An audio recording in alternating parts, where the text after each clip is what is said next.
एक बड़ी खबर है, ईरान ने सऊदी में यूएस बेस पर एक बार फिर से अटैक किया। बड़ा झटका अमेरिका को दिया है। अमेरिका के 10 सैनिक इसमें घायल बताए जा रहे हैं। कई सैन्य उपकरण को यहाँ नुकसान पहुंचा है, यानी कि साफ तौर पर अमेरिका चाहे कितने भी दावे कर ले, लेकिन ईरान अब रुकने वाला नहीं है। एक बार फिर से अमेरिकी बेसिस पर हमला किया गया। सऊदी में ये यूएस बेस है जहां पर ईरान ने स्ट्राइक की है। तो यहाँ कई एयरक्राफ्ट को भी नुकसान पहुंचाने का दावा ईरान की तरफ से किया जा रहा है, लेकिन नुकसान हुआ है। इस बात की रिपोर्ट अमेरिकी मीडिया की तरफ से भी दी गई कि 10 अमेरिकी सैनिक कम से कम इस हमले में घायल हो गए। और इसी बीच एक और बड़ी खबर है, ईरान के खिलाफ यूएस ने नई तैयारी की है। यूएसएस जॉर्ज बुश की तैनाती की जा सकती है। ईरान की तरफ भेजने की तैयारी है, सूत्रों के हवाले से जानकारी। यानी तीसरा एयरक्राफ्ट कैरियर मिडिल ईस्ट में तैनात किया जा सकता है। इससे पहले भी इसको लेकर रिपोर्ट थी। यूएस का सबसे ताकतवर माना जाता है aircraft carrier USS W Bush. अब मिडिल ईस्ट में इसकी तैनाती की जा सकती है अमेरिका की तरफ से।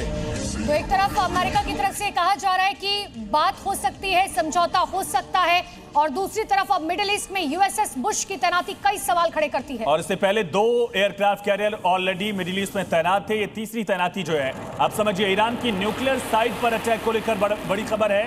परमाणु ठिकानों पर इजरायली हमले लगातार जारी हैं। हैवी वाटर प्लांट को निशाना बनाया गया। येलो केक परमाणु साइट पर हमला किया गया और हमले पर ईरान ने कड़ा पलटवार किया है। इजराइल को अंजाम भुगतना होगा, आईआरजीसी ने कहा।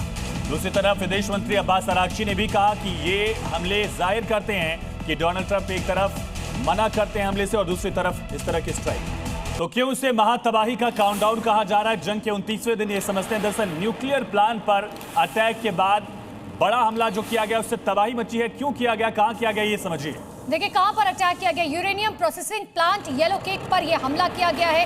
प्लांट पर क्या काम होता था? यूरेनियम एनरिचमेंट प्रोसेस का काम होता था। और इसी तरह से कितना जरूरी है ईरान के न्यूक्लियर प्रोग्राम की फीडिंग लाइन इसे कहा जाता है। साथ ही सिविल प्लांट पर हमले से एनर्जी इंफ्रा को बड़ा नुकसान पहुंचा। कितना जरूरी, ये समझिए। देखिए दोबारा शुरू होने में इसमें सालों लग सकते हैं, इसीलिए बहुत ज्यादा जरूरी माना जा रहा है। कहां पर ये मौजूद था?